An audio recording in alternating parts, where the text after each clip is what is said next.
மதுரை சித்திரை திருவிழா 2ஆம் நாள் சிவபெருமான் பூத வாகனத்திலும் மீனாட்சி அம்மன் அன்ன வாகனத்திலும் பவனி வருவாங்க. பூதம் பார்ப்பதற்கே பயங்கரமா நம்மளை பயமுறுத்துற மாதிரி இருக்கும். இப்படித்தான் நாம் எடுத்த இந்த பிறவியும் நம்மளை எப்போதும் பயமுறுத்திக்கிட்டே இருக்கும்.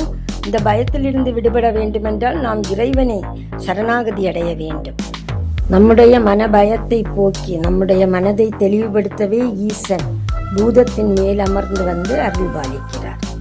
அடுத்தது மீனாட்சி அம்மன் எழுந்தருளும் அன்னப்பறவை. அன்னப்பறவையானது பாலும் நீரும் கலந்திருந்தாலும் அதில் பாலை பிரித்தெடுத்து அருந்தும் தன்மையுடையது அன்னப்பறவை.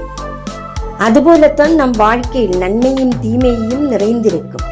அதில் நல்லதை மட்டும் பிரித்தெடுத்து நாம் அந்த முறையில் வாழ வேண்டும் என்பதை உணர்த்தவே மீனாட்சி அம்மன் அன்னப்பறவை வாகனத்தில் வந்து அருள்பாலிக்கிறார். பூத வாகனத்தின் தத்துவம். பூத வாகனத்தில் எழுந்தருளும் கடவுளை தரிசித்தால் ஆணவம் நீங்கி மனதில் துணிவு உண்டாகும். பூத வாகனம் காரணமில்லாத பயத்தை நீக்கி மனதில் தைரியத்தை ஏற்படுத்தும். இந்த நிகழ்வு கடவுளின் கருணையை உணர்ந்து அவரை போற்றி வாழ வேண்டும் என்பதை வலியுறுத்துகிறது. சித்திரை திருவிழாவின் போது பல வாகனங்களில் கடவுள் எழுந்தருளும் போது பூத வாகனம் ஒரு சிறப்பு நிகழ்வாக கருதப்படுகிறது. மதுரை மீனாட்சி சுந்தரேஸ்வரர் கோவிலில் பூத வாகனத்தில் எழுந்தருளும் காட்சி பக்தர்களுக்கு மிகவும் விசேஷமானதாக கருதப்படுகிறது.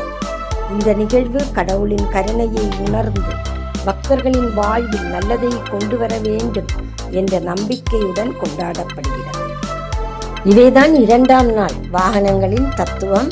நாளை 3ஆம் நாள் வாகனத்தின் தத்துவத்தை பார்ப்போம். அனைவரும் சப்ஸ்கிரைப் பண்ணி சப்போர்ட் பண்ணுங்க. பிடிச்சிருந்ததுன்னா லைக் பண்ணுங்க. நன்றி. தொடரும்.